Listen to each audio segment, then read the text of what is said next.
For 10 years, Harper Quinn had been invisible. Not forgotten, not overlooked, invisible by design, because to be seen as what she truly was would be to die. She had survived 16 years of hell, 10 years of hiding, and exactly 3 seconds of eye contact with the wrong alpha to know that some truths were better buried than spoken. Tonight, that truth was clawing its way to the surface, and there was nothing she could do to stop it. The humidity clung to Harper's skin like a second layer as she wiped down the counter at Maple Crest Café.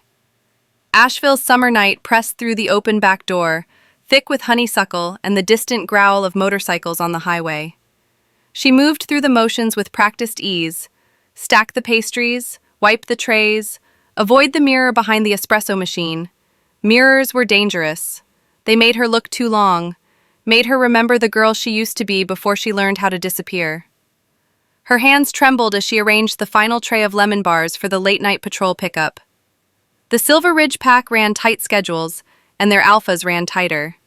She had exactly 12 minutes before the triplets arrived, which meant she had 12 minutes to finish, lock up, and vanish into the part of town where pack business didn't follow. 12 minutes to stay nobody. The bell above the door chimed. Harper's stomach dropped.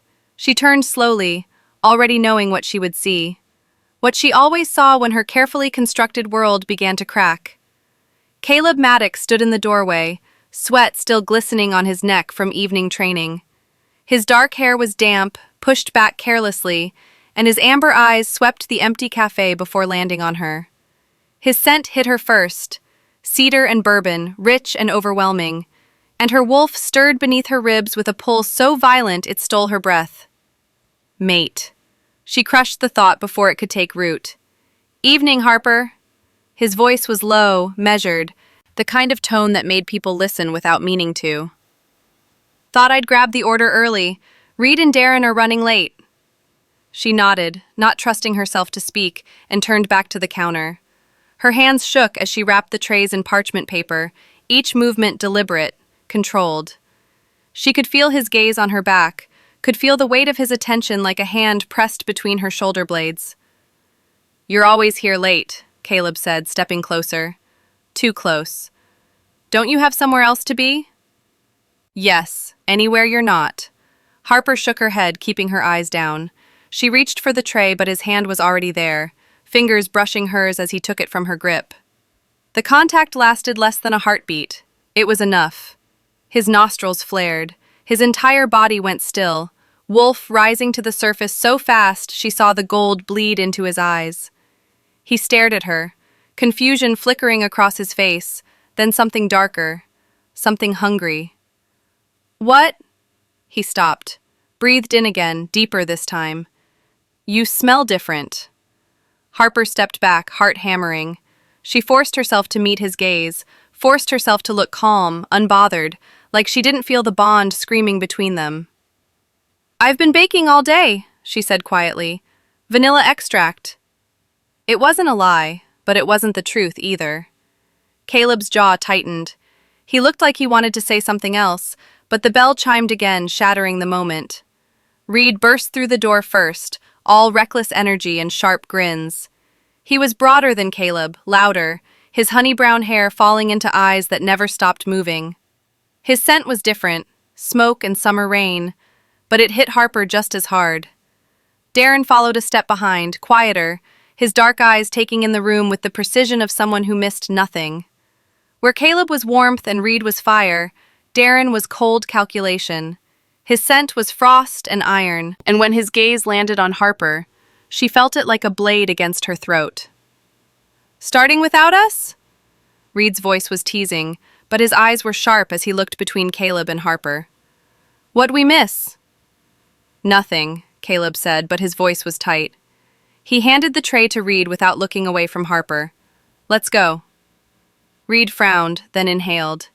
His expression shifted, confusion bleeding into something else. Wait, do you... Reid!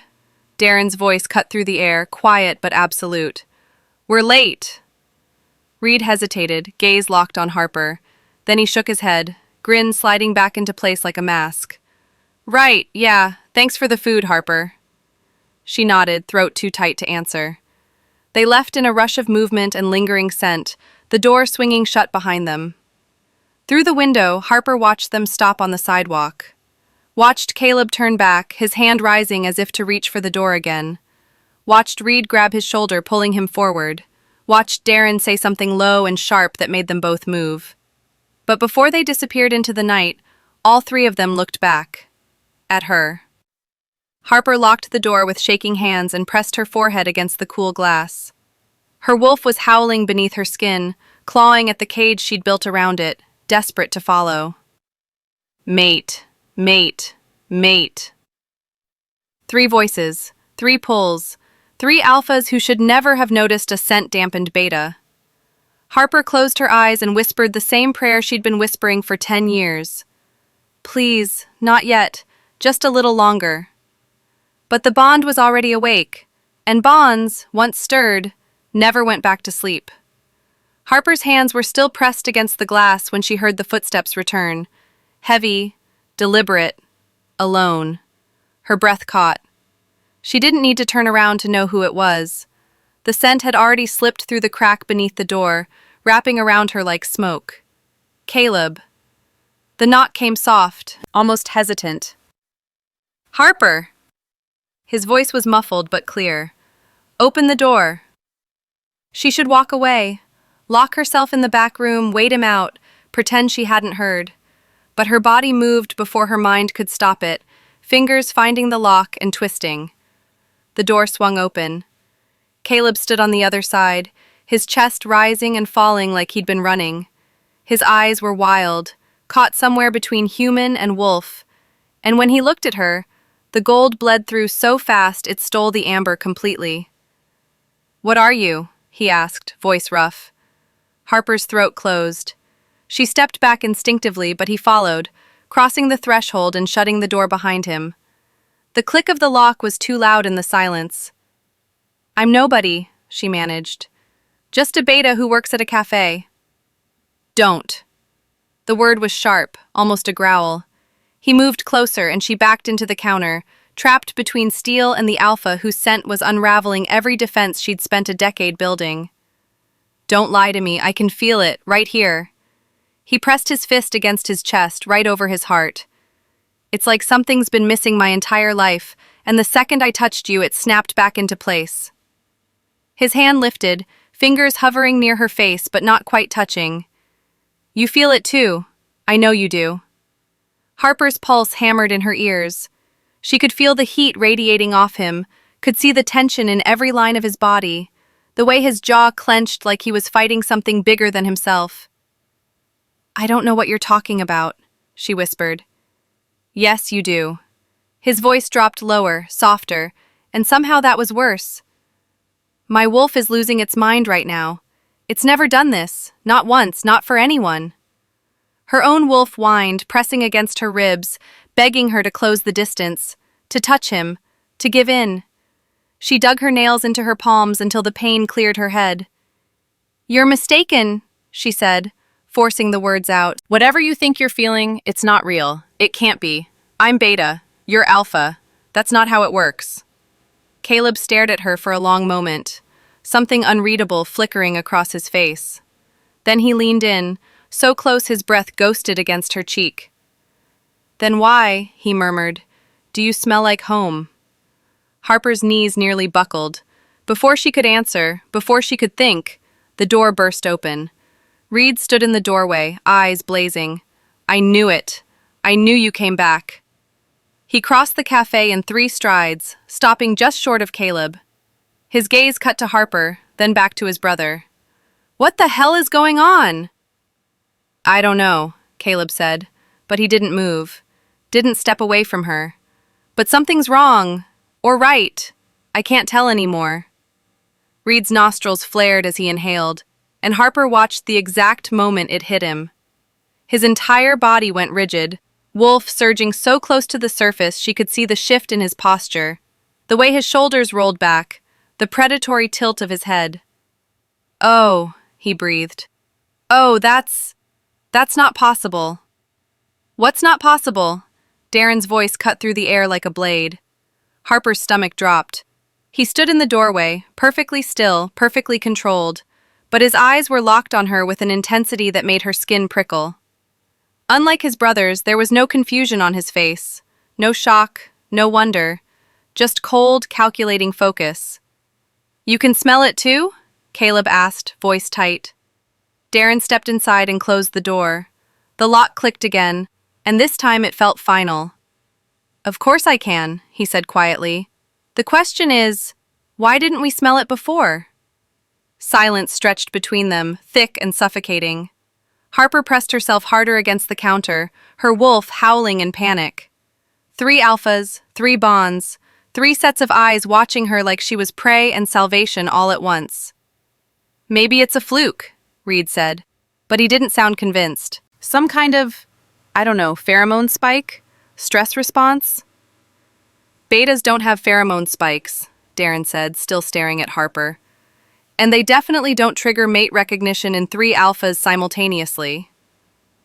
The word hung in the air. Mate. Caleb's hand shot out, gripping Darren's shoulder. "Don't!" "Don't what?" Darren's gaze finally shifted, landing on his brother. "Don't say what we're all thinking? Don't acknowledge that every instinct we have is screaming at us to claim her?" Harper flinched. Reid stepped between them, hands raised.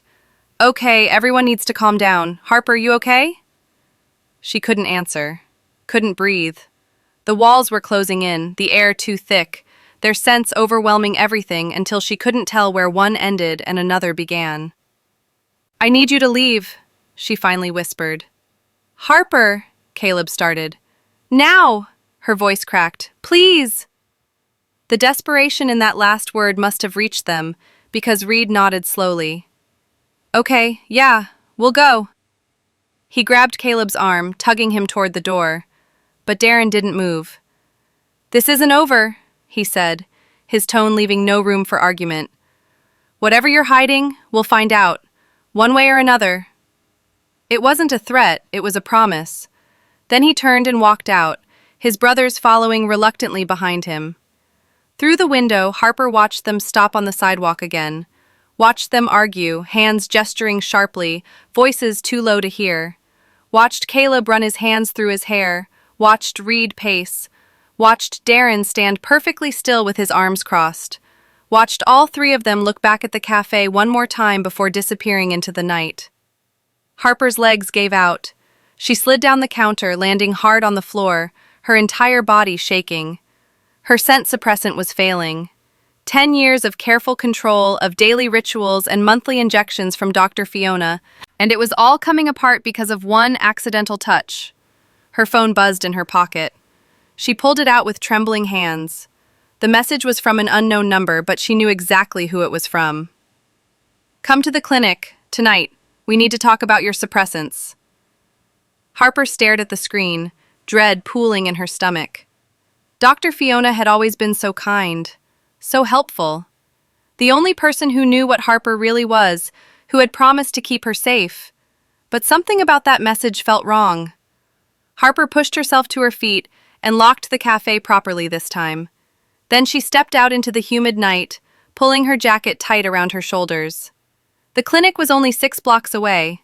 6 blocks to find out if the woman who saved her life 10 years ago was still on her side.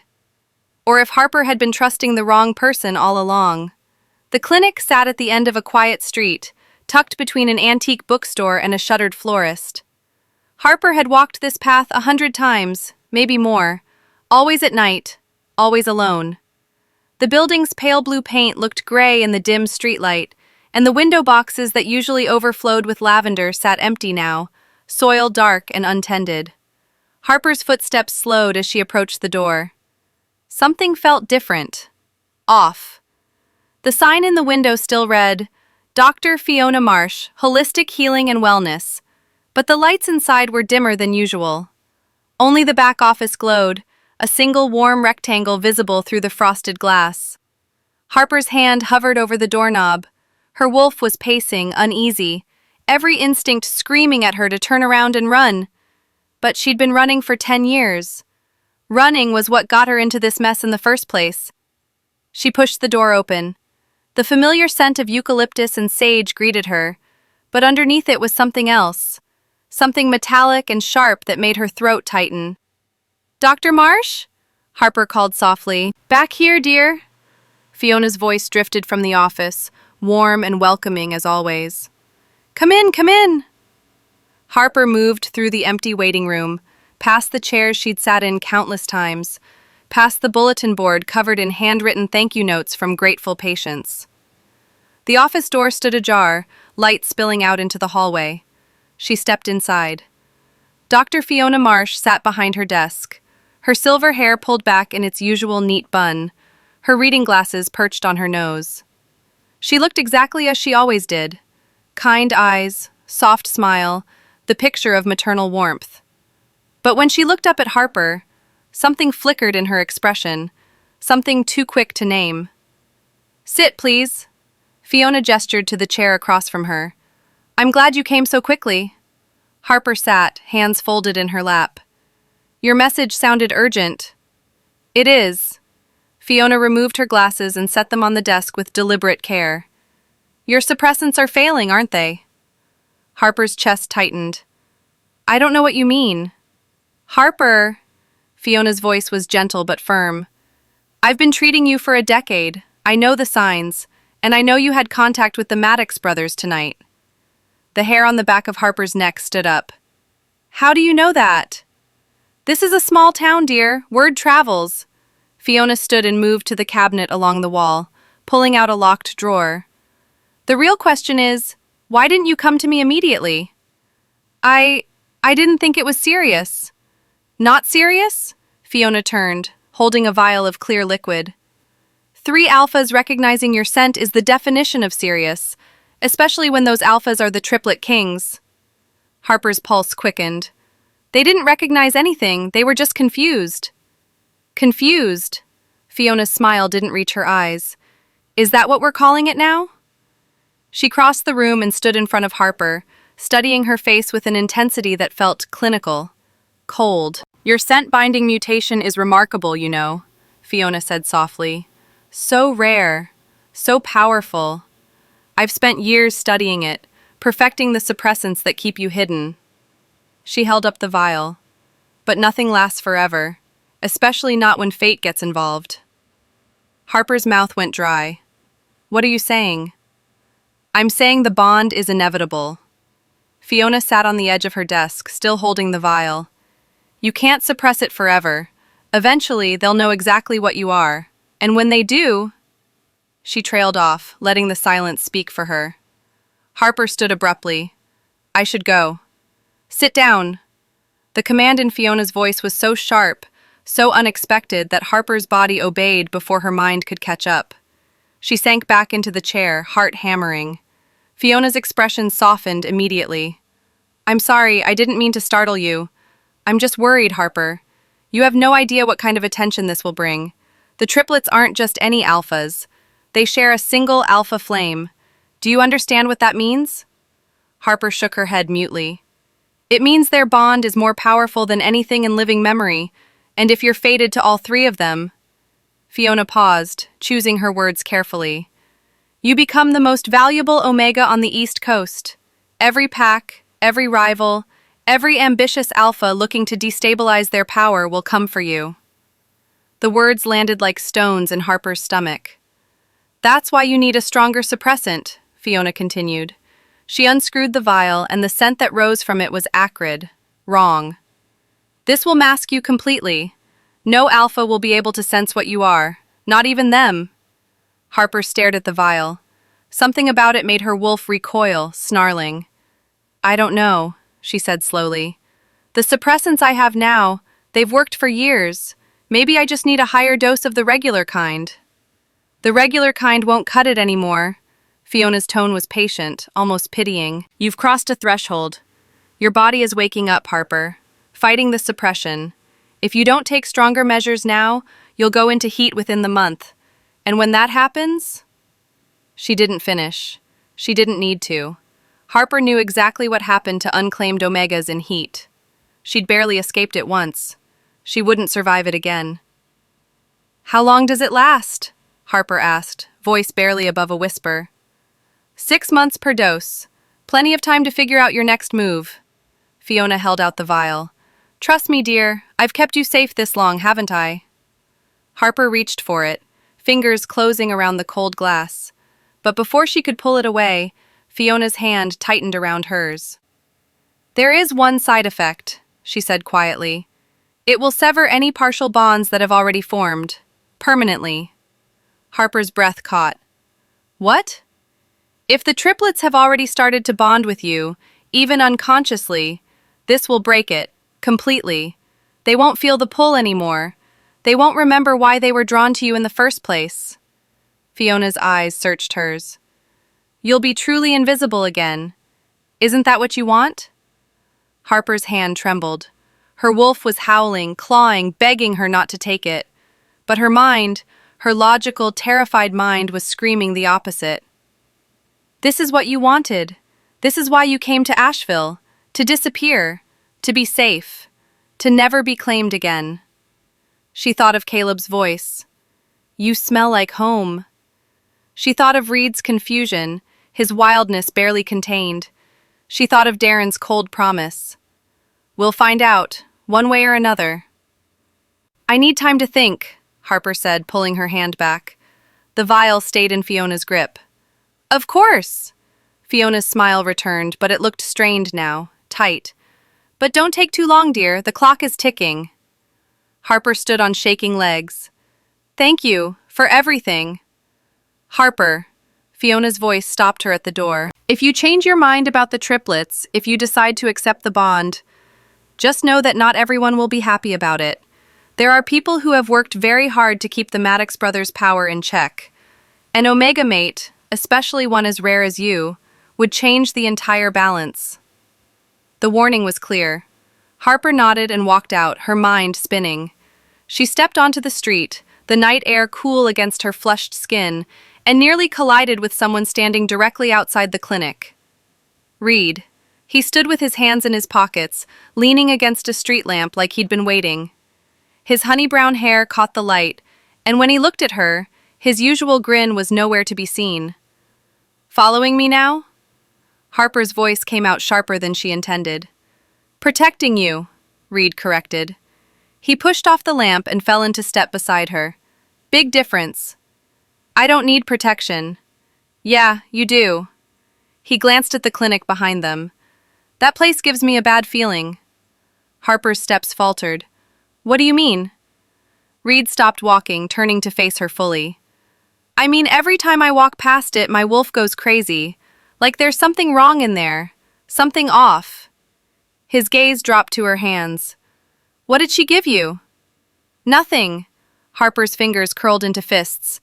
I didn't take anything. Good. Reid stepped closer, and this time Harper didn't back away. Because whatever that woman is selling, I don't trust it. And neither should you. You don't even know her. No, Reid agreed. But I know you, and I know when someone's scared. His voice dropped, gentler now. You're terrified, Harper. I can smell it on you. Not just tonight, always. Like you're waiting for something to come and take you away. Harper's throat tightened. She wanted to deny it, wanted to tell him he was wrong. But she couldn't. Go home, Reid, she whispered. Please. He studied her for a long moment, something unreadable flickering in his eyes. Then he nodded slowly. Okay, I'll go. He started to walk past her, then paused. But if you need us, Harper, if you need anything, you call. Doesn't matter what time, doesn't matter why. We'll come. He walked away before she could respond, disappearing into the darkness between streetlights. Harper stood alone on the empty street, her wolf still howling, her hands still shaking. And for the first time in 10 years, she wasn't sure if she wanted to keep running, or if she wanted to stop. Harper's apartment was only 3 blocks from the clinic, but she took the long way, past the closed record shop with its faded posters in the window, past the tattoo studio where the neon sign buzzed and flickered, past the late-night convenience store where the clerk watched her through the glass but didn't wave. She needed time to think, to process, to figure out what the hell she was supposed to do now. But when she turned onto her street, her footsteps faltered. A black SUV sat parked directly in front of her building, engine off, windows tinted, the Silver Ridge pack crest gleaming silver on the door panel. Harper's stomach dropped. She considered turning around, walking until her feet gave out, finding a bus station and disappearing into a new city with a new name and a new life. But before she could move, the driver's door opened. Caleb stepped out. He looked different now, calmer, more controlled. The wildness from the café had been carefully tucked away behind that stoic mask he wore so well. But his eyes still tracked her like prey, and when he spoke, his voice carried the weight of an alpha who was used to being obeyed. "We need to talk." "No, we don't." Harper forced herself to keep walking, fishing her keys from her pocket. "Whatever you think is happening, it's not, so just go home and forget about tonight." "Can't do that." Caleb moved to intercept her at the building's entrance, not touching but close enough that his scent wrapped around her. Cedar and bourbon and something else now, something darker, possessive. "My wolf won't let me." Harper's hand trembled as she tried to unlock the door. "Your wolf doesn't get a say in my life." "Harper." The way he said her name made her pause, soft, almost pleading. "Please, just 5 minutes." She should say no, should slam the door in his face and lock herself inside where he couldn't reach her. But something in his voice, in the careful way he held himself like he was afraid of scaring her, made her hesitate. 5 minutes, she said finally. "Then you leave." Relief flickered across his face. "Thank you." She led him up the narrow staircase to the second floor, acutely aware of him behind her. His presence filled the small space, making the walls feel too close, the air too thin. When she unlocked her apartment door, she half expected him to push inside, to use his alpha authority to take what he wanted. Instead, he waited. "Can I come in?" he asked. The question surprised her enough that she nodded.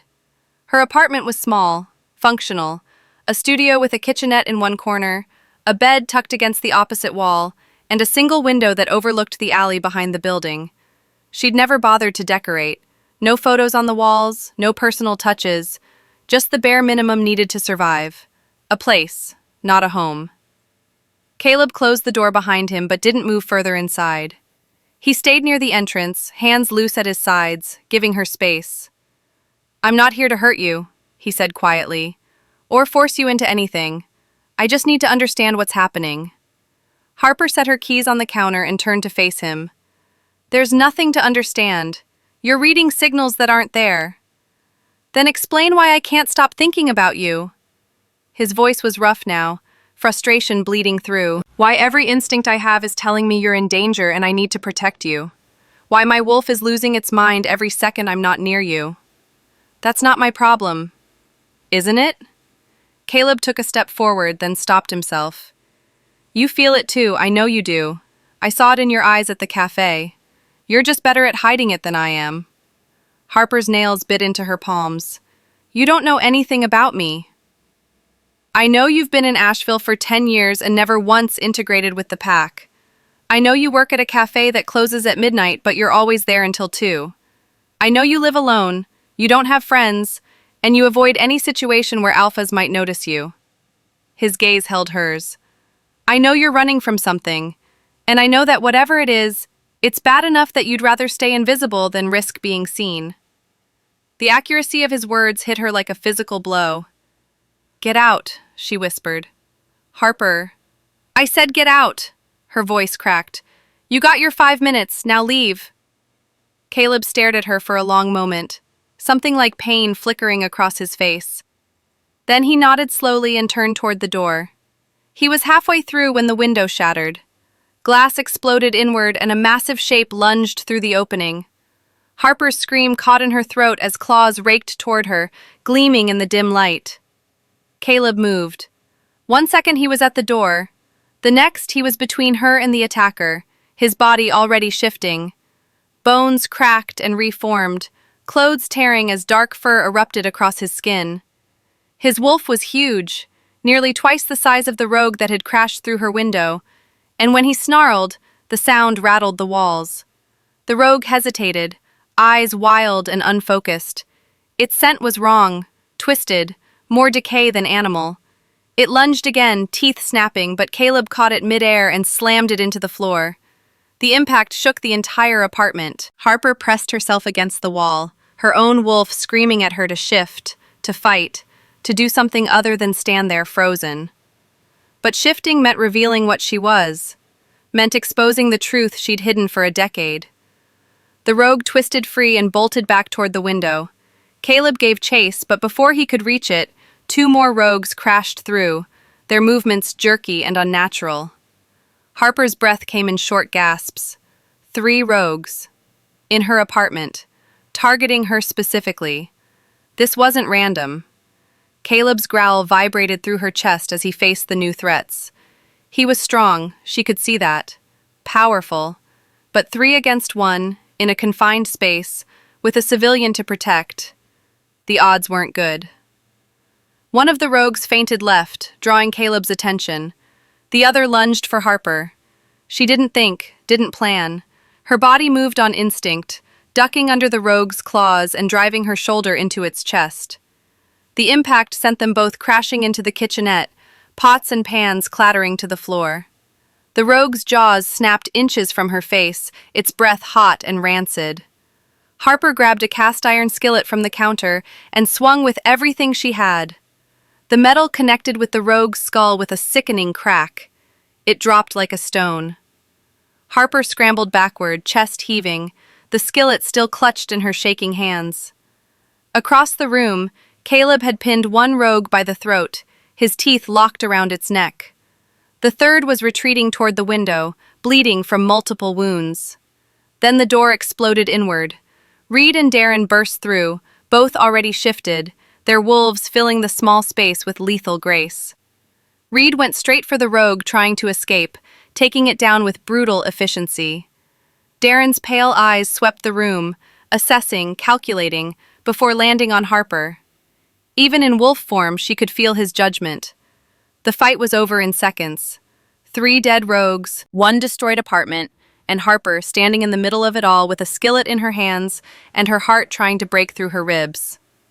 Caleb shifted back first, his body reforming with that unsettling fluidity unique to strong alphas.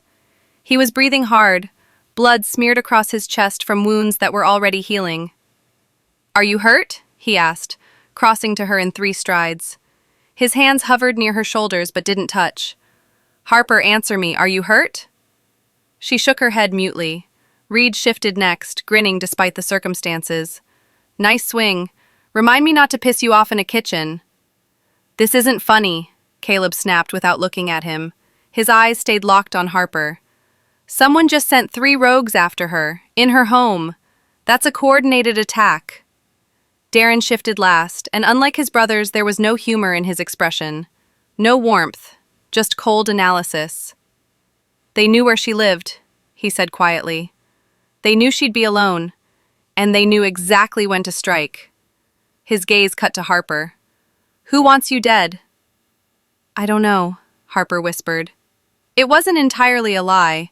She had suspicions, fears, but no proof. "You're lying." Darren's voice was flat, matter-of-fact.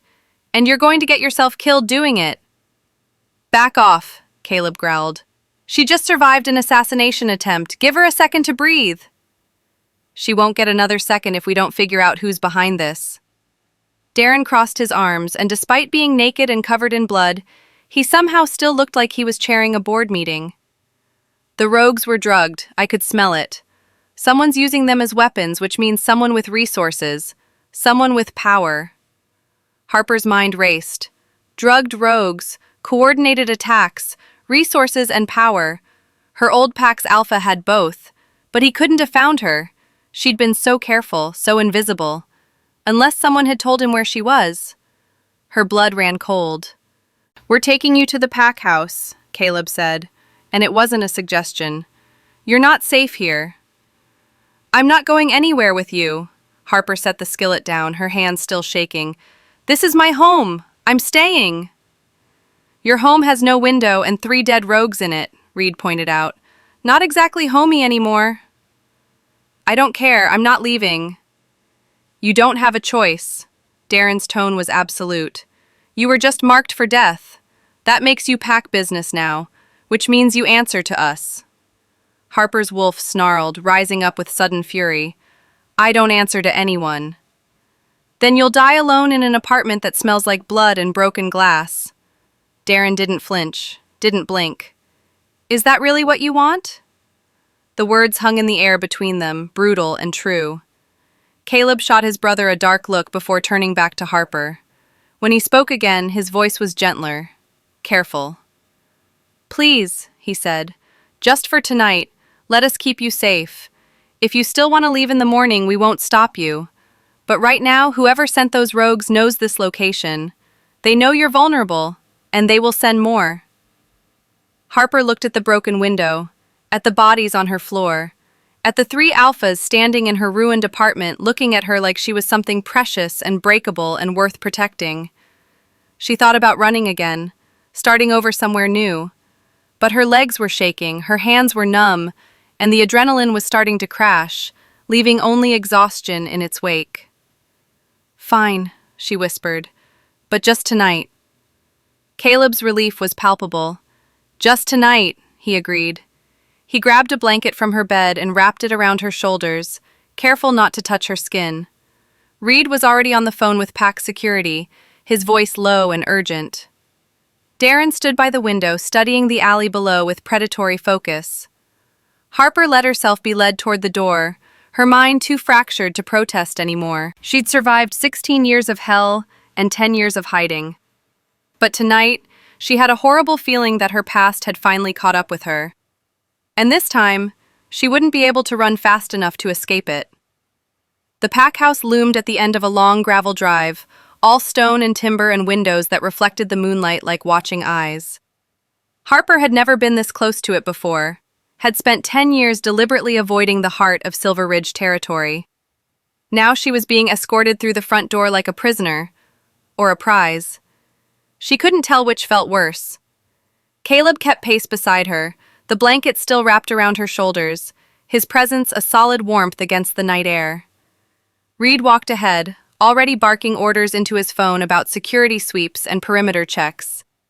And Darren stayed behind her, always watching, always calculating. The foyer was enormous, all dark wood and iron fixtures, with a staircase that curved up to the second floor. Pack members lingered in doorways, their conversations dying the moment they spotted Harper. Their stares burned into her skin. A beta girl with 3 alpha escorts. The gossip would spread like wildfire. "Ignore them," Caleb murmured, close enough that only she could hear. "They don't matter." But they did matter, because every curious look, every whispered question was another crack in the armor she'd built. Another risk that someone would look too closely and see what she really was. "Guest room is ready," Reid announced, pocketing his phone. "3rd floor, east wing. Private bathroom, reinforced windows, guard posted outside." "I don't need a guard," Harper said. "You do now," Darren's voice came from behind her, cold and final. "Until we know who's targeting you, you don't leave this house without an escort." Harper spun to face him. "You can't keep me prisoner." "We're keeping you alive." His pale eyes held no warmth, no sympathy. "There's a difference." "Darren," Caleb's tone carried a warning. "Not now." "Then when?" Darren moved closer, and Harper had to fight the urge to step back. "When she's dead? When whoever wants her actually succeeds?" "That's enough." Reid inserted himself between them, hands raised. "Everyone's running on adrenaline and 0 sleep. Let's get Harper settled, post the guards, and figure out the rest in the morning." "There won't be a morning if we don't address this now," Darren said, but he stepped back. His gaze cut to Harper. "You're hiding something big enough to warrant an assassination attempt, and until you tell us what it is, we can't protect you properly." Harper's jaw tightened. "I told you, I don't know who sent them." "But you have suspicions." It wasn't a question. Darren tilted his head, studying her with that unnerving intensity. "You went pale the moment I mentioned resources and power. So tell me, Harper, who are you running from?" The room went silent. Even Reid stopped moving, his attention fixed on her. Harper's heart hammered against her ribs. She could feel the lie forming on her tongue, ready to slip out smooth and practiced. But something about the way all three of them were looking at her, like she was a puzzle they were determined to solve, made the words stick. "My old pack," she said finally, voice barely above a whisper. "I'm running from my old pack." Caleb's expression shifted, something protective and furious flashing in his eyes. "What did they do to you?" Harper pulled the blanket tighter around herself. "It doesn't matter. That was 10 years ago. I got out, I survived, end of story." "Clearly not the end if they're still hunting you." Darren crossed his arms. "Which pack?" "It doesn't matter." "It does to us." Caleb moved closer, and this time Harper did step back. He froze, hands raised in surrender. "Harper, please. We can't help if we don't know what we're dealing with." "I don't want your help." The words came out sharper than she intended. "I didn't ask to be brought here. I didn't ask for any of this." "No," Reid said quietly. "But you're here anyway. And like it or not, those rogues made you our problem the second they crossed into our territory to kill you." Harper's throat tightened. She wanted to scream, to run, to do anything other than stand in this enormous house surrounded by alphas who looked at her like she was something that needed saving. She'd saved herself once already. She didn't need them. Except the rogues had almost killed her tonight, and if Caleb hadn't been there... "Northridge Pack," she said finally. The name tasted like ash on her tongue. "I'm from Northridge." All three brothers went still. "Northridge," Reid repeated slowly. That's Marcus Thorne's territory." The name hit Harper like a fist to the stomach. She'd spent 10 years trying not to think about him, not to remember his hands on her throat, his voice in her ear, his claim that she belonged to him. "You know him?" she managed. "Everyone knows Marcus Thorne," Darren said. His expression had shifted, calculation giving way to something darker. "He's been expanding his territory aggressively for the past decade, absorbing smaller packs, making alliances with anyone who can strengthen his position." He paused. "And he has a reputation for collecting rare omegas." Harper's stomach turned. "I'm not a rare anything. I'm beta." "Are you?" Darren's question was soft, dangerous, because everything about this situation suggests otherwise. "Darren, drop it," Caleb growled. "Why? So we can keep pretending that 3 alphas suddenly developing mate recognition for the same beta is normal?" Darren's gaze never left Harper. "She's lying. About what she is. About why she's here. Maybe about everything." "I'm not lying," Harper's voice cracked. "I'm just trying to survive." Something in those words must have reached him, because Darren's expression softened fractionally. Not much, but enough.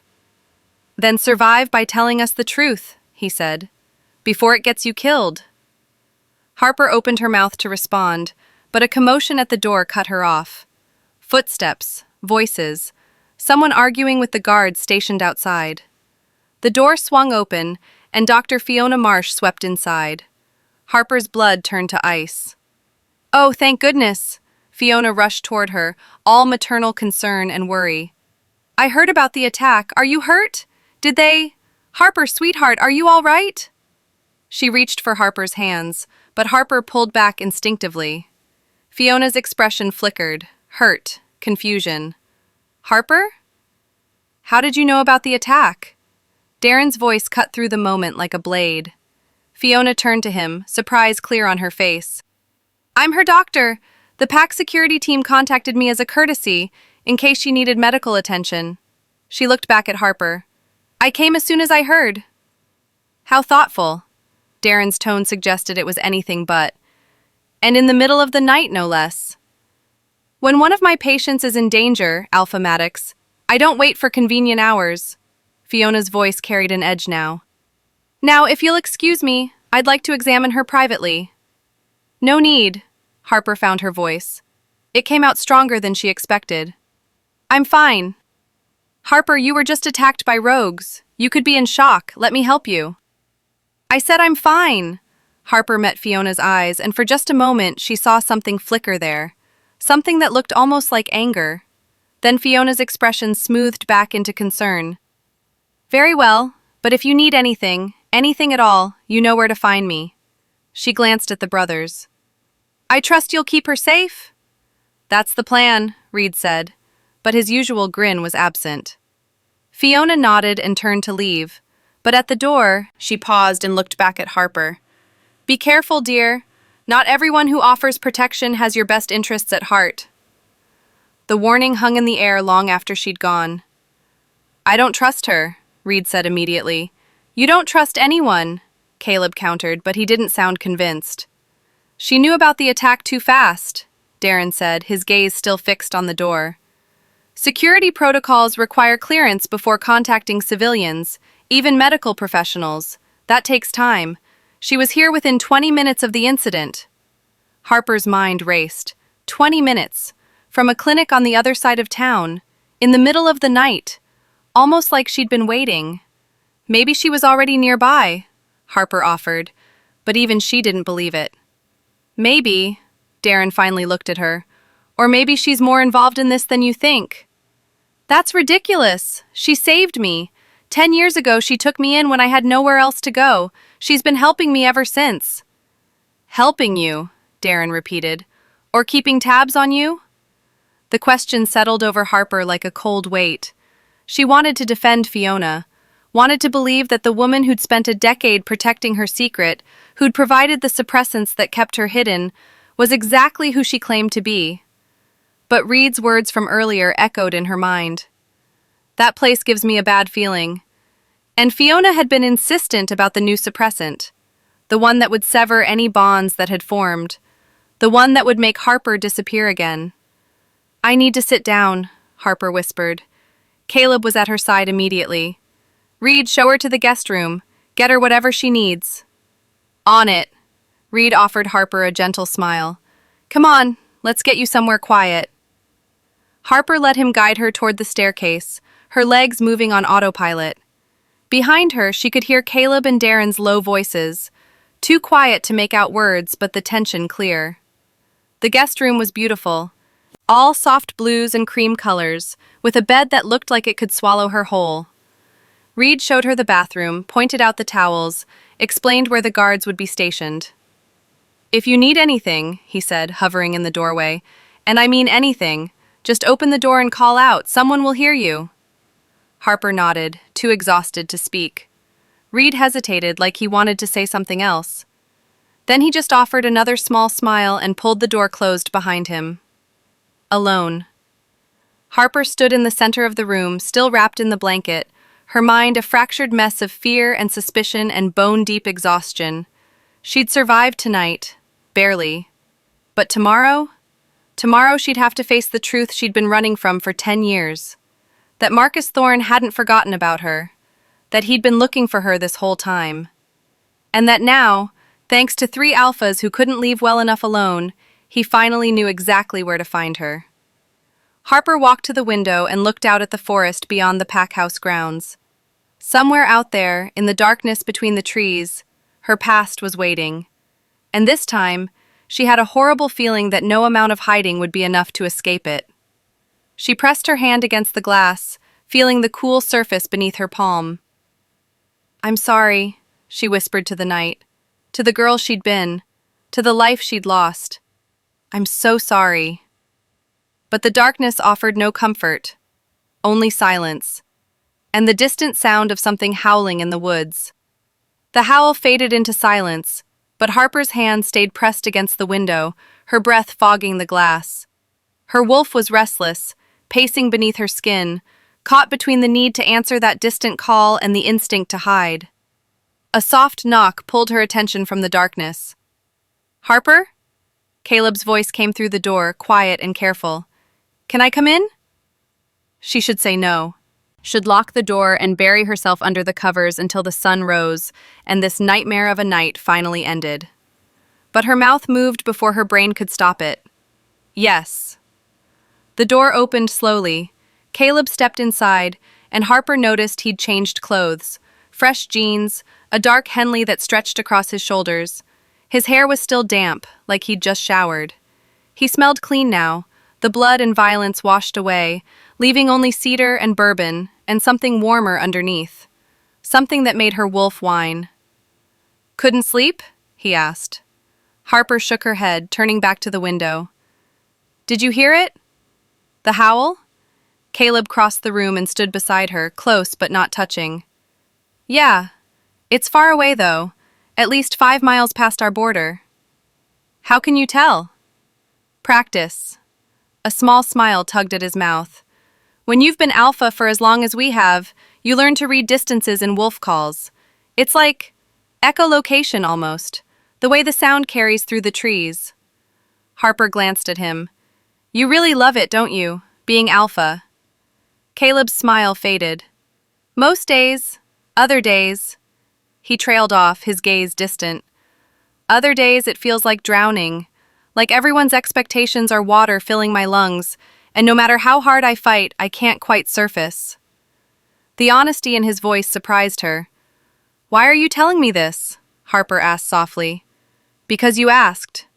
He looked at her then, really looked, and the weight of his attention made her pulse quicken. "And because I'm tired of pretending everything's fine when it's not." Silence settled between them, but it wasn't uncomfortable. It was the kind of quiet that felt like understanding, like two people recognizing their own exhaustion reflected in each other. "I'm not who you think I am," Harper said finally. The words came out barely above a whisper. "If you knew the truth, you'd—" "I'd what?" Caleb turned to face her fully. "Stop caring? Stop wanting to protect you? Harper, I don't give a damn about what you were or where you came from. I care about who you are right now, in this moment." "You don't know who I am?" "Then tell me." He stepped closer, and this time Harper didn't retreat. "Tell me something real, something that matters." Harper's throat tightened. She'd spent 10 years building walls, crafting lies, burying the truth so deep even she sometimes forgot it existed. But standing here, with Caleb looking at her like she was the only thing in the world that mattered, those walls felt suddenly fragile. "I'm scared," she whispered. "All the time, every single day. I wake up scared, I go to sleep scared, and in between I just pretend I'm not. But I am, I'm terrified."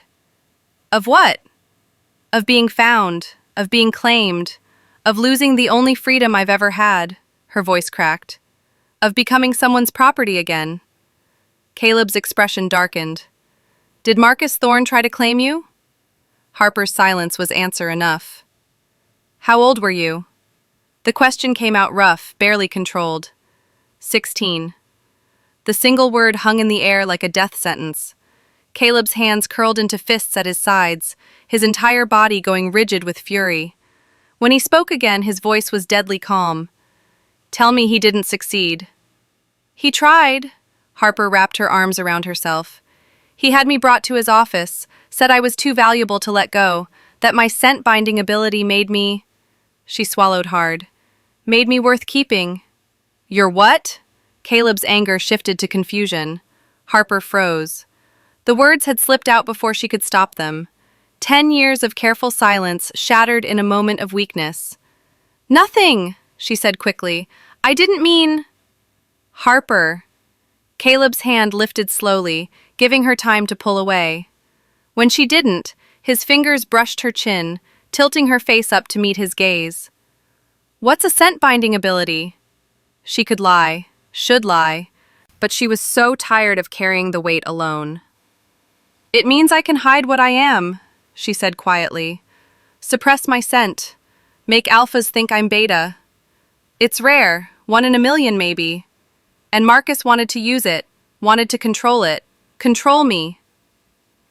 Understanding dawned in Caleb's eyes. "You're not beta." It wasn't a question, but Harper answered anyway. "No." "You're omega." The word settled between them like a confession, like a prayer. Harper waited for his expression to change, for possessiveness to bleed into his gaze, for him to reach for her with hands that took instead of asked. But Caleb just exhaled slowly, his thumb brushing her jaw with devastating gentleness. "That's why," he murmured. "That's why my wolf is losing its mind. You're not just anyone, you're Don't! Harper pulled back, but his hand followed, cupping her face. Don't say it, please. Why not? Because once you say it, it becomes real. And if it's real, then... Her voice broke. Then I'll have to choose. And I can't. I can't choose to belong to someone again, not even you. What if you didn't have to belong? Caleb's other hand rose, framing her face between his palms. What if instead of belonging to us, you belonged with us, as an equal, as a partner, not property? Harper's breath hitched. That's not how mate bonds work. Then we'll make it work differently. His forehead touched hers, and the contact sent electricity racing down her spine. I'm not Marcus Thorne, and I'm never going to force you into anything you don't want. But Harper, his voice dropped to a whisper, I need you to understand something. My wolf chose you, not because of what you are or what you can do, but because of who you are. The woman who survived hell and kept surviving, who fights with kitchen skillets and refuses to be saved, who's terrified but shows up anyway. Tears burned behind Harper's eyes. You're going to break my heart. No. His thumb caught the tear that slipped free. I'm going to protect it, if you'll let me. Harper knew she should step back, should remember all the reasons this was dangerous, should think about Marcus hunting her, about Fiona's warnings, about the life she'd built that was already falling apart. But Caleb was looking at her like she was something precious, something chosen, and she was so tired of running. Her hands lifted slowly, hesitantly, until her fingers curled into the fabric of his shirt. She felt him tense, felt his breath catch, felt the careful control he was exercising not to pull her closer. If I do this, she whispered, if I let myself feel this, and it goes wrong, it won't. You can't promise that. You're right. Caleb's hands slid from her face to her shoulders, his touch feather light. But I can promise I'll fight like hell to keep you safe, that I'll never use the bond to control you, that your freedom matters more to me than my own comfort. His gaze held hers, and I can promise that if you want to walk away tomorrow or next week or 10 years from now, I'll let you go. You're lying, Harper said, but there was no accusation in it, just wonder. Alphas don't let their mates go. Then I'll be the first. A sad smile touched his mouth. Better to have you free and alive than claimed and destroyed. I've seen what forced bonds do to Omegas. I won't do that to you. Something in Harper's chest cracked open. Some wall she'd built so carefully, brick by brick, year by year. And through that crack poured 10 years of loneliness, of fear, of desperate hope she'd never let herself acknowledge. I don't know how to do this, she whispered. Neither do I. Caleb's smile turned genuine. But we could figure it out together. Harper's wolf was howling now, pressing against her consciousness, begging her to accept what was being offered. And maybe, just maybe, her wolf was right. Maybe not all claiming had to be possession. Maybe some bonds could be chosen freely. Okay, she breathed. Caleb went very still. Okay? Okay. Harper's hands tightened on his shirt, anchoring herself. But slowly, and if I say stop, I stop. Caleb's hands slid down her arms, leaving trails of heat. Always. Harper nodded, then lifted up on her toes and pressed her lips to his. The kiss was nothing like she expected.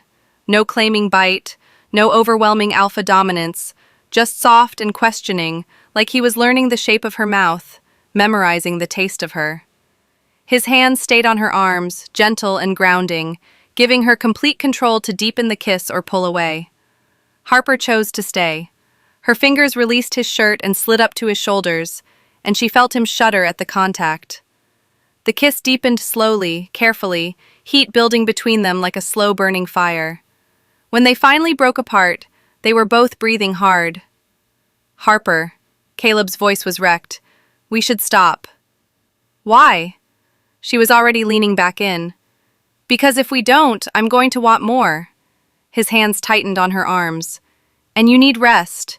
You need time to process everything that happened tonight. He was right. She knew he was right. But for the first time in 10 years, Harper didn't want to be careful. didn't want to think about consequences or dangers or all the ways this could destroy her. She just wanted to feel safe. "Stay," she whispered against his mouth. "Just stay with me, please." Caleb pulled back enough to search her eyes. Whatever he saw there made his expression soften. "Okay," he said quietly. "I'll stay." He guided her toward the bed, and Harper's heart jumped before she realized he was just pulling back the covers. He waited until she climbed in, still fully dressed, before settling on top of the blankets beside her. Not touching, not claiming, just present. Harper turned on her side to face him, and Caleb mirrored the movement. In the dim light filtering through the window, his features looked softer, younger, almost vulnerable. "Thank you," Harper whispered, "for tonight, for all of it." "You don't have to thank me for doing the right thing." Caleb's hand lifted slowly, giving her time to refuse, before his fingers brushed a strand of hair from her face. "Sleep, Harper. I'll keep watch." "You need sleep too." "I'll sleep when I know you're safe." Harper wanted to argue, but exhaustion was pulling at her now, the adrenaline finally crashing. Her eyes drifted closed, and just before sleep claimed her, she felt Caleb's hand settle gently over hers. Warm, solid, real. For the first time in 10 years, Harper fell asleep without being afraid. And in the darkness, neither of them noticed the shadow that passed by the window, or the way it paused, watching, waiting. The shadow moved away from the window, dissolving into the darkness beyond the packhouse grounds. Inside, Harper's breathing had finally evened out, her face softening in sleep. Caleb watched her for another moment, committing every detail to memory, before carefully extracting his hand from hers. He needed to check the perimeter, make sure the guards were positioned correctly, coordinate with Reid and Darren about security protocols. But as he moved toward the door, something stopped him. A scent, faint but familiar, drifting through the crack beneath the door. Frost and iron. Darren. Caleb stepped into the hallway, pulling the door shut silently behind him. His brother stood at the end of the corridor, arms crossed, expression unreadable in the dim light. "She asleep?" Darren asked. "Finally." Caleb kept his voice low. "What are you doing up here?" "Same thing you are, making sure she's safe." Darren's gaze flicked to the closed door. "Or were you doing something else?" The question carried an edge that made Caleb's wolf bristle. "Careful." "Someone needs to be." Darren pushed off the wall and approached. "You're getting attached. Fast. That's dangerous." "She's our mate." "Is she?" Darren tilted his head. "Or is she an Omega in distress who triggered our protective instincts? There's a difference, Caleb, and you're too close to see it." Caleb's jaw tightened. "What's your point?" "My point is that we still don't know the whole truth about her. We don't know why Marcus Thorne wants her badly enough to send drugged rogues into our territory. We don't know what her connection to Dr. Marsh really is. And we definitely don't know what else she's hiding." "She's not hiding anything." "She's hiding everything." Darren's voice was quiet but absolute. "And until we know what, we can't protect her properly. Which puts not just her at risk, but the entire pack." The truth in those words stung more than Caleb wanted to admit. "So what do you suggest?" "I suggest we find out exactly what Harper Quinn is running from." Darren's pale eyes gleamed in the darkness. "Before it finds her first." Before Caleb could respond, footsteps echoed up the staircase. Reid appeared, his expression tight. "We've got a problem," he said. Caleb's stomach dropped. "What kind of problem?" "The kind where Dr. Fiona Marsh just called an emergency pack council meeting. At midnight. And she specifically requested Harper's presence." The three brothers exchanged looks. "That's not protocol," Darren said slowly. "Civilians can't call council meetings, especially not about pack members who aren't even officially part of Silver Ridge." "Yeah, well, apparently she's claiming Harper is a danger to the pack." Reid's hands curled into fists. "She's saying Harper brought the rogue attack down on us deliberately, that she's some kind of, I don't know, spy or saboteur or something."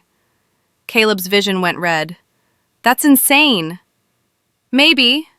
Darren's voice was maddeningly calm. Or maybe Dr. Marsh knows something we don't. You can't seriously be considering this. Caleb stepped toward his brother. Harper was almost killed tonight. She's terrified. And now you want to drag her in front of the council and accuse her of… what, exactly?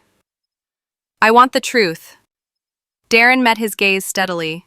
And if Dr. Marsh has evidence that Harper is a threat, we need to hear it. She's not a threat. Then the council will clear her and this will be over. Darren moved toward the stairs. But we can't ignore a formal accusation, not without looking like we're playing favorites. Reid caught Caleb's arm before he could follow. He's not wrong, he said quietly. If we refuse to hear Fiona out, it'll look like we're protecting Harper at the expense of pack safety. The council will lose faith in our judgment. I don't care what the council thinks. You should. Reid's grip tightened. Because if they decide Harper is a threat, they can vote to have her removed from pack territory, by force if necessary. And there's nothing we can do to stop it without breaking pack law. The weight of those words settled over Caleb like a physical blow. Pack law was absolute. Even alphas had to obey it. We wake her, Caleb said finally. Tell her what's happening. Give her a chance to prepare. No time.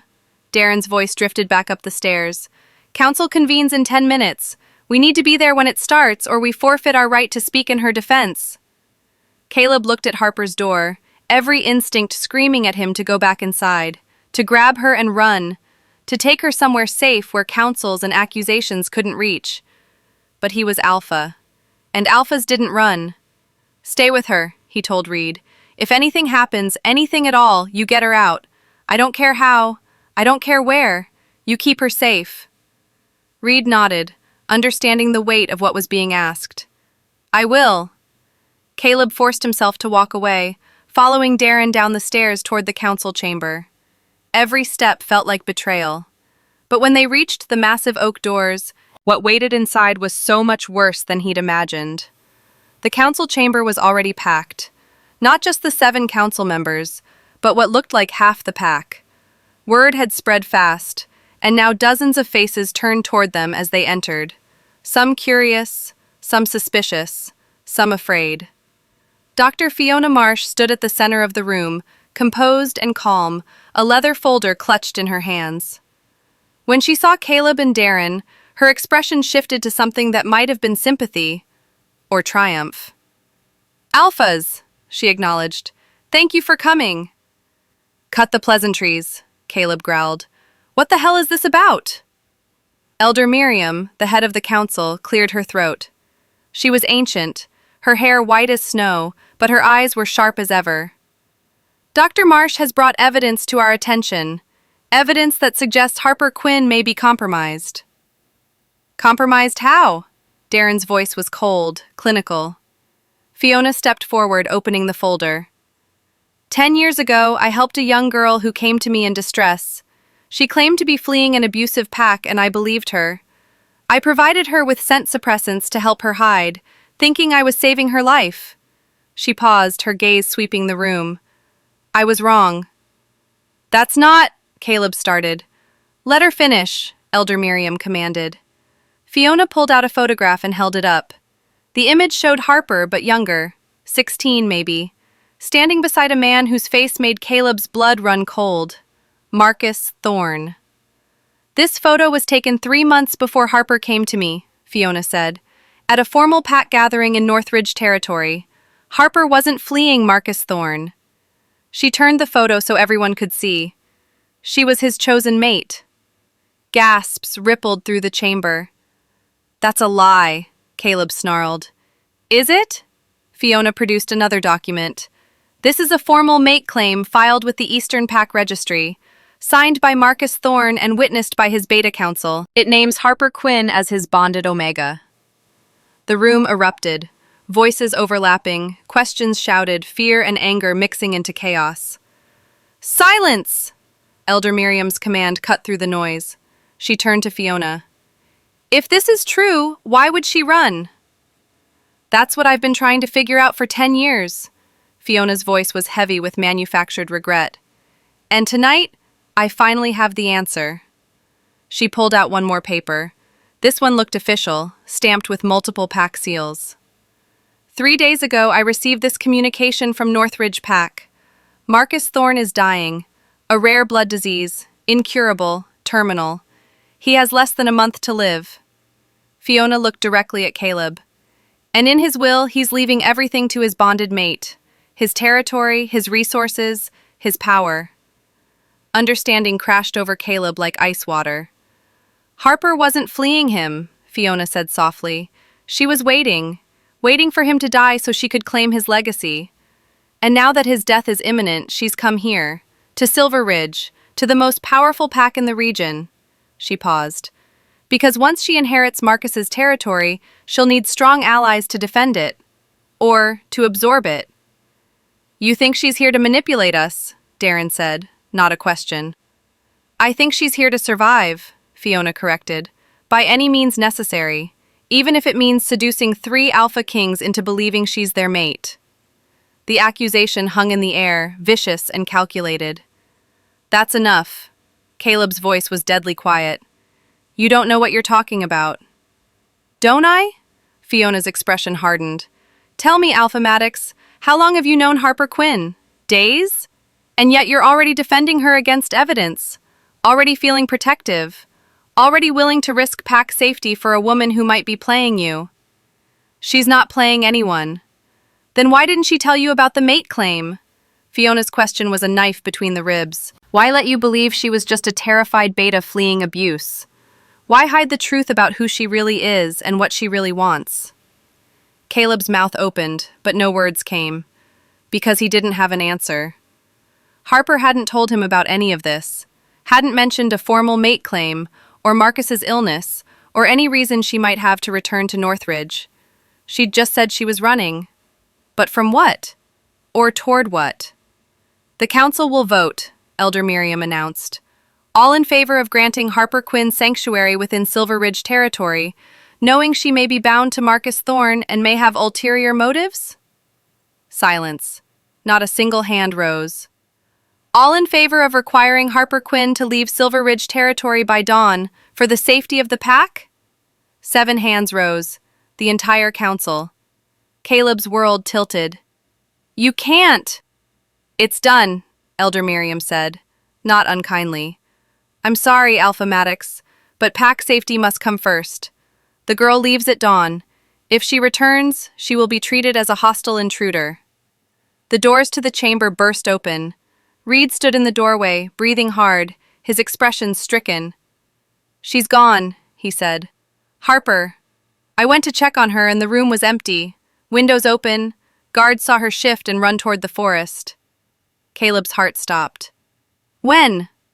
10 minutes ago, maybe less. Reid's gaze cut to Darren. She must have heard us talking in the hallway, must have known what was coming. Which direction? Darren demanded. North. Reid's voice dropped.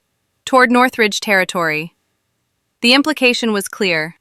Harper had run straight toward the pack she'd supposedly been fleeing, straight toward Marcus Thorne. Fiona's voice cut through Caleb's spiraling thoughts. You see? She's going back to him, because she was never really yours to begin with. Caleb didn't respond. Couldn't respond. Because all he could think about was Harper's face when she'd whispered, I'm scared of becoming someone's property again. Had that been a lie too? Had everything been a lie? We need to go after her, Reid said. But Darren caught his arm. If she's returning to Marcus voluntarily, we have no legal grounds to interfere. She's not pack. She's not even officially under our protection anymore. I don't care about legal grounds. Caleb was already moving toward the door. She could be walking into a trap. Or she could be exactly what Dr. Marsh says she is, Darren called after him. A woman playing a very dangerous game. And if you go after her, you're playing right into her hands. Caleb stopped at the threshold, his entire body trembling with the need to chase, to find her, to bring her back. But doubt had already taken root, and doubt, once planted, was almost impossible to kill. What do you want to do? Reid asked quietly. Caleb stared out into the darkness beyond the pack house, toward the forest where Harper had disappeared. toward the truth he was suddenly terrified to discover. "We wait," he said finally. Each word tasted like ash. "Until morning. If she doesn't come back by dawn—" He couldn't finish. Reid's hand settled on his shoulder. "Then we'll know." They would know. But part of Caleb already knew, and it was breaking him. Harper's paws hit the forest floor in rhythm with her hammering heart. Branches whipped past, tearing at her fur, but she didn't slow. Couldn't slow. The voices from the hallway still echoed in her mind. Evidence. Compromised. Threat. They thought she was working with Marcus, thought she'd been lying all along. And the worst part was, she couldn't even blame them. Because she had been lying. Not about Marcus, not about the terror or the running or the decades spent hiding, but about the mate claim. About the document she'd never signed but had been forced to witness. About the legacy she'd inherit the moment Marcus Thorne's diseased heart finally gave out. She'd told herself it didn't matter, that a claim made under duress wasn't real, that Marcus would never find her, never make her return to collect what he'd left her. She'd been wrong about that too. Harper's wolf form crashed through undergrowth, following a path only instinct recognized. North. Always north. Back to the nightmare she thought she'd escaped. But this time, she wasn't running away. She was running toward answers. The forest began to change. The trees grew denser, older, their branches twisting overhead like skeletal fingers. The air smelled different here, thick with decay and something else, something that made her wolf's hackles rise. Northridge territory. Harper shifted back to human form, her body reforming in the shadows between trees. She was naked, vulnerable, but she'd learned long ago that clothes were a luxury she couldn't always afford. Survival mattered more than modesty. She moved carefully now, each step deliberate, senses stretched to their limit. The border was close. She could feel it like a pressure against her skin, a warning that she was stepping into hostile ground. A twig snapped behind her. Harper spun, but before she could run, a hand clamped over her mouth. An arm locked around her waist, dragging her backward against a solid chest. "Quiet," a male voice hissed in her ear, "unless you want the patrol to find you." Harper went still, her mind racing. The scent was unfamiliar. Not pack, but not rogue either. The grip was firm but not bruising, restraining, not attacking. "I'm going to move my hand," the voice continued. "Don't scream, don't shift, just listen. Understand?" Harper nodded fractionally. The hand lifted from her mouth, but the arm stayed around her waist. "Turn around, slowly." She obeyed and found herself facing a man in his 30s, with dark hair pulled back in a knot, and eyes that gleamed amber even in the darkness. He wore hunter's clothing, practical and worn, and a silver pendant hung around his neck. Not Silver Ridge, not Northridge, neutral territory. "Who are you?" Harper whispered. "Someone who's been waiting for you to finally show up." He released her and stepped back, giving her space. "Name's Kieran. I'm a tracker, freelance, and I've been keeping tabs on Northridge Pack for the past 3 months." "Why?" "Because Marcus Thorne hired me to find you." Kieran's expression was unreadable. "Paid me a small fortune to track down his runaway mate and bring you back before he died." Harper's blood turned to ice. "Then why are you telling me this instead of dragging me to him?" "Because about 2 weeks ago I figured out why you ran." Kieran pulled a jacket from his pack and tossed it to her. "And I don't work for men who force claims on 16-year-old girls." Harper caught the jacket and shrugged it on with trembling hands. "If you're not here to take me back, then why are you here?" "To warn you." Kieran moved to the edge of the clearing, gesturing for her to follow. Through the trees, Harper could see lights in the distance. The Northridge compound. "Marcus is dying, that part's true. But Dr. Fiona Marsh lied about the rest." Harper's stomach dropped. "What do you mean?" "The mate claim document? It's real. The inheritance? Also real. But Marcus didn't leave everything to you because he loved you, or because he wanted to give you power." Kieran's gaze was sharp. "He left it to you because the moment you accept that inheritance, you activate a blood clause written into the pack charter." I don't understand.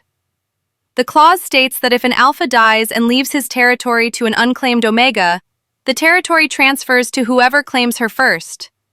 Kieran turned to face her fully. Marcus isn't leaving you his legacy, Harper.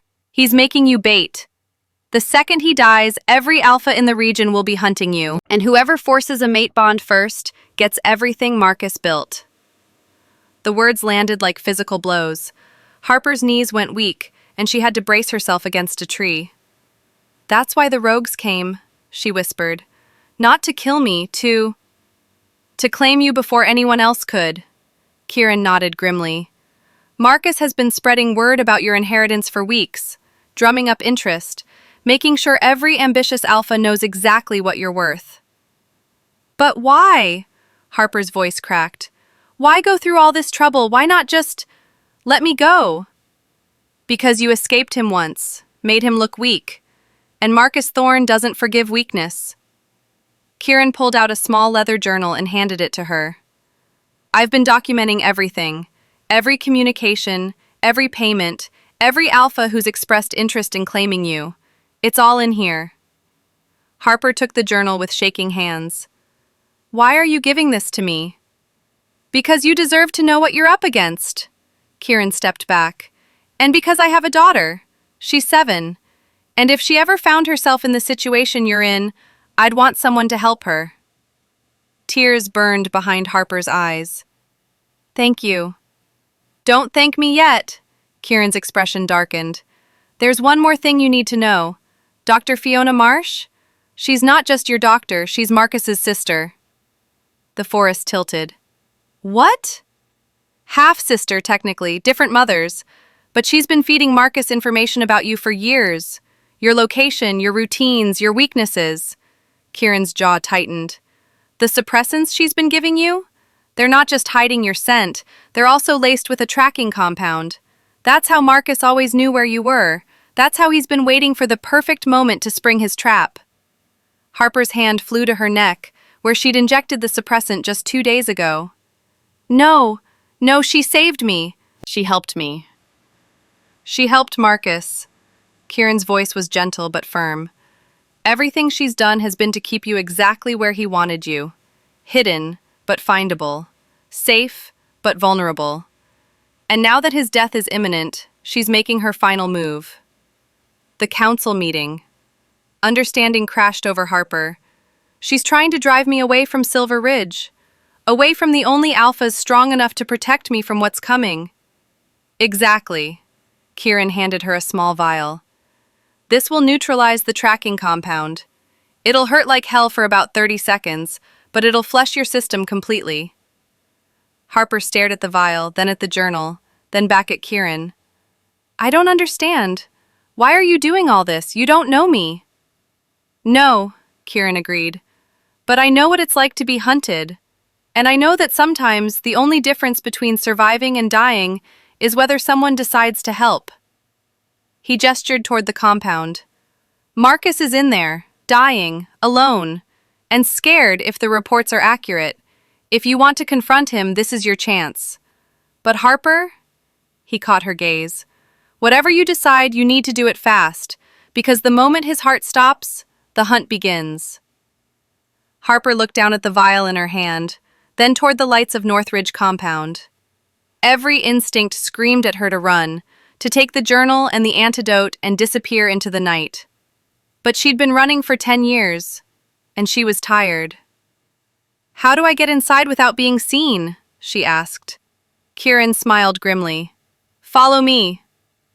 They moved through the forest like ghosts, Kieran leading her along paths that avoided patrol routes and security checkpoints. When they reached the compound's outer wall, he produced a set of climbing claws from his pack. Medical wing is on the east side, 2nd floor, he said quietly. Marcus is in the private suite at the end of the hall. Minimal security because everyone thinks you're safely tucked away in Silver Ridge. What about cameras? Disabled them 10 minutes before you arrived. Kieran helped her strap on the claws. You've got 20 minutes before they reset. After that, you're on your own. Harper nodded and began to climb. The wall was rough stone, easy to grip, and she scaled it quickly. At the top, she paused and looked back down at Kieran. Why? She asked one more time. Really? Kieran met her gaze. Because everybody deserves a fighting chance. Now go. And Harper? He pulled something else from his pack, a phone. Take this. If you need help, if anything goes wrong, there's one number programmed in. It'll reach me. Harper caught the phone and tucked it into the jacket pocket. Then she dropped down into the compound and ran. The medical wing was exactly where Kieran said it would be. Harper slipped through a service entrance, her bare feet silent on polished floors. The halls were empty, the night shift occupied elsewhere. She found the stairs and climbed. Second floor, east corridor, private suite at the end. The door was slightly ajar. Harper's hand trembled as she pushed it open. The room beyond was dark except for a single lamp beside the bed, casting weak yellow light across medical equipment and monitors that beeped softly.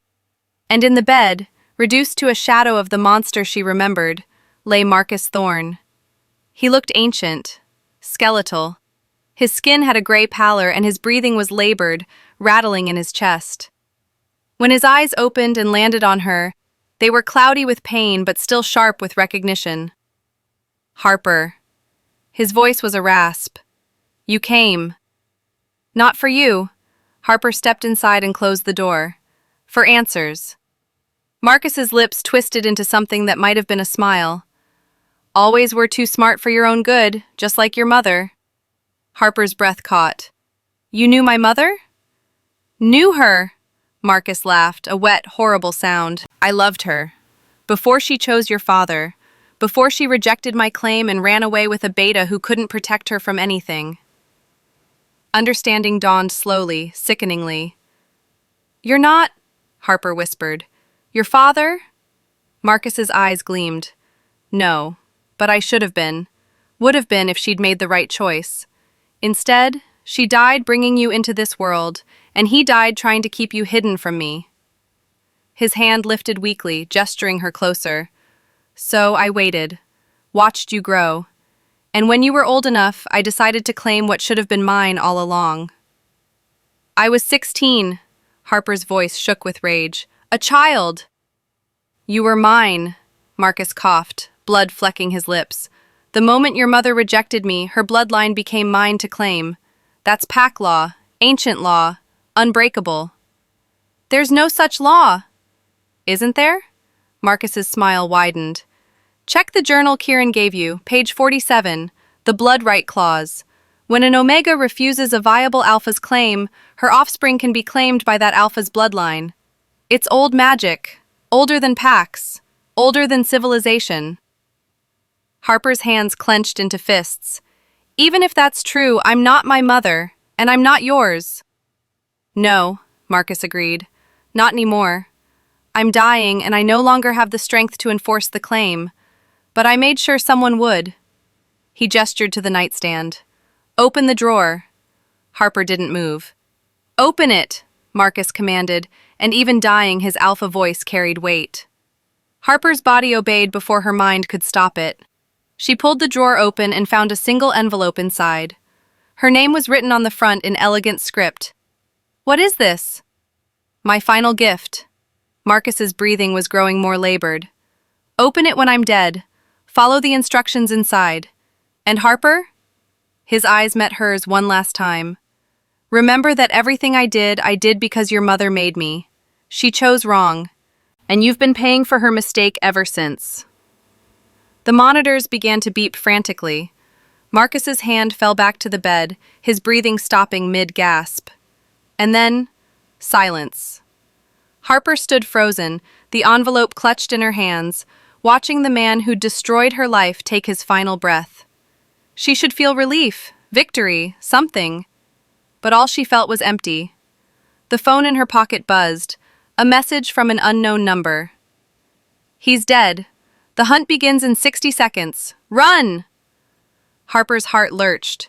She grabbed the envelope, shoved it into her jacket, and bolted for the door. Behind her, alarms began to blare, and in the distance, she heard the first howls rising. The alphas were coming, and they were coming for her. Harper hit the hallway at a dead run, Behind her, the medical wing erupted into chaos, voices shouting, footsteps thundering, the howls outside growing closer, multiplying, a symphony of predators closing in on prey. She couldn't shift, not here, not with guards flooding the corridors and security protocols locking down exits. She needed to reach the wall, needed to get back to Kieran, needed to... A hand shot out from a doorway and yanked her sideways. Harper's scream died in her throat as she found herself pressed against a supply closet wall, a hand clamped over her mouth. But the scent that wrapped around her wasn't unfamiliar. Smoke and summer rain. Reid. "Don't," he breathed against her ear. "They're everywhere." He released her mouth and Harper gasped. "What are you doing here?" "Saving your stubborn ass." Reid cracked the door open an inch, peering out. "Caleb and Darren are creating a distraction at the main entrance. We've got maybe 3 minutes before every alpha in this compound realizes Marcus is dead and the real hunt starts." "You came for me," Harper's voice broke. "Even after what Fiona said, even after I ran." "Of course we came for you." Reid looked back at her, and his eyes were blazing gold. "Did you really think we'd just let you face this alone?" "I thought you'd believe her. Believe I was working with Marcus." "Yeah, well, Caleb might have punched a wall about that." Reid's grin was tight. "Darren did some digging. Found out Fiona's connection to Marcus about 20 minutes after you bolted. We've been tracking you ever since." Footsteps pounded past their hiding spot. Reid pulled the door shut until they passed. "The envelope," Harper said suddenly, pulling it from her jacket. "Marcus gave me this. Said to open it after he died." "Later." Reid grabbed her hand. "Right now we need to move." He led her through a maze of service corridors, moving with the confidence of someone who'd memorized the layout. When they reached a laundry chute, he pried it open. "You're kidding," Harper said. "Would I kid about something this glamorous?" Reid gestured. "After you." Harper climbed into the chute and let gravity take her. The fall was short but disorienting, dumping her into a pile of soiled linens in the basement. Reid landed beside her a second later, already pulling her to her feet. "Service tunnel is this way. Leads outside the compound walls." They ran through darkness, Reid's hand locked around hers, his wolf giving him sight where Harper had none. The tunnel smelled of mold and earth, and somewhere above them, the building shook with the stampede of alphas searching.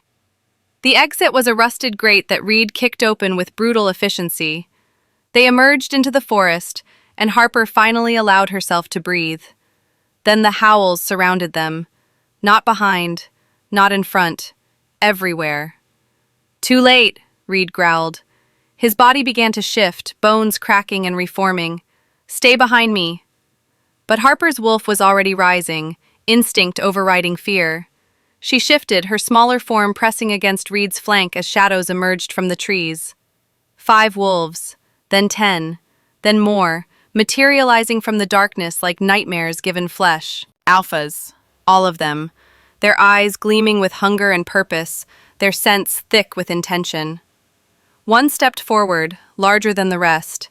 His black fur was streaked with gray, and when he shifted back to human form, Harper recognized him immediately. Thomas Garrett, Alpha of Clearwater Pack, one of Marcus's oldest rivals. "The Omega belongs to Northridge now," he said, his voice carrying through the clearing. "By blood right and inheritance law. Stand aside, Silver Ridge. This doesn't concern you." Like hell it doesn't. Reid's growl vibrated through Harper's bones. "She's under our protection." "Your protection means nothing without a formal bond." Thomas's smile was predatory. "And last I checked, she's unclaimed, which makes her fair game." More wolves emerged from the trees. Harper's heart sank as she recognized pack crests, caught scents from territories across the entire eastern region. They'd all come. Every alpha who'd heard about Marcus's death, every wolf looking to claim power through her. And Reid was alone. "Harper!" A familiar voice cut through the tension. Darren and Caleb stepped out from the opposite tree line, both in human form, both radiating enough alpha dominance to make the assembled wolves hesitate. "You're all right." Caleb's relief was palpable, but his expression stayed hard as he scanned the crowd. How many? 23, Darren said quietly. From 11 different packs. This isn't a hunt, it's an ambush. Then we're outnumbered. Reid shifted back to human, moving to stand beside his brothers. But we're not outmatched. Thomas laughed. 3 against 23? I admire your confidence, but the math doesn't lie. The math changes, a new voice said, when you factor in allies. Kieran stepped into the clearing, and behind him came a dozen wolves bearing no pack markings. Neutral trackers, mercenaries, rogues who'd chosen sides. You hired protection? Thomas's confidence wavered. I made calls, Kieran said simply. Turns out a lot of people don't like seeing women hunted for sport. The tension ratcheted higher. Harper's wolf pressed against Reid's leg, torn between the need to fight and the instinct to flee. But before anyone could move, a sound cut through the night that made every wolf freeze. The sharp, unmistakable crack of a gunshot. Harper's vision blurred. Her legs gave out. She shifted back to human as she fell, her hand flying to her shoulder where pain bloomed hot and vicious. Tranquilizer. Through her fading consciousness, she saw Dr. Fiona Marsh step out from behind Thomas, a dart gun in her hands and cold satisfaction in her eyes. Enough games, Fiona said. The girl is mine, by right of kinship and blood claim. Anyone who disagrees can take it up with Northridge's legal counsel. Caleb lunged for Harper, but Reid caught him. That dart is loaded with silver nitrate. If you touch her while it's in her system, it'll poison you both. Harper's world was tilting, spinning. Fiona's face swam in and out of focus as the woman knelt beside her. I told you, Fiona murmured. Not everyone has your best interests at heart. Her fingers found the envelope in Harper's jacket and pulled it free. But don't worry, dear. I'll make sure your sacrifice means something. She stood, holding the envelope aloft. This document contains Marcus's final instructions, his true will, and it names me as Harper's legal guardian until she accepts a formal mate claim. That's not legal, Darren snarled. It is, according to blood right law. Fiona opened the envelope and pulled out a document, her eyes scanning it quickly. Then her expression changed, went blank. This isn't... Harper fought to keep her eyes open, to understand what was happening. Through the haze, she saw Fiona's hands trembling as she read. What does it say? Thomas demanded. Fiona's laugh was hollow, broken. It says I'm a fool. She let the paper fall. There is no inheritance, no territory to claim. Marcus liquidated everything months ago, sold it all. And the money... She looked down at Harper with something like horror. The money went to establishing a sanctuary for Omega's fleeing forced claims. Silence crashed over the clearing. He left her nothing? Thomas's voice was thick with disbelief. Worse. Fiona's hands curled into fists. He left her the one thing I could never touch. Freedom. She looked at the assembled alphas. There's no blood right, no inheritance clause. I made it all up. Used Marcus's paranoia and his desire for revenge to manipulate all of you into hunting her. Why? Caleb's voice was deadly quiet. Because she was his weakness. Fiona's composure cracked. Because our father loved her mother more than he ever loved mine. Because even dying, Marcus chose to save her instead of giving me what I deserved. Her gaze cut to Harper. Because I wanted her to suffer the way I suffered. Invisible, unwanted, alone. The admission hung in the air, ugly and raw. Then Darren moved. He was across the clearing before anyone could react, his hand closing around Fiona's throat. You put a target on her back, lied to our entire pack, violated about 30 different laws. His voice was ice. Give me one reason I shouldn't end you right here. Because I'm the only one who can neutralize the tranquilizer, Fiona gasped. And if you don't let me help her, she dies. Darren's hand tightened fractionally, then released. Fiona stumbled back, coughing. Do it, he commanded. Now. Fiona pulled a vial from her bag with shaking hands and knelt beside Harper again. This will hurt, she whispered. But you'll survive. You always do. She injected the antidote directly into Harper's shoulder. Fire exploded through Harper's veins, every nerve ending screaming. But the haze began to lift, her vision clearing, her wolf stirring back to consciousness. When she could finally breathe again, Harper found herself surrounded. Caleb, Reid, and Darren formed a protective circle, their bodies between her and the assembled alphas. "The hunt is over," Caleb announced, his alpha voice brooking no argument. "Harper Quinn is under Silver Ridge protection. Anyone who challenges that challenges all three of us."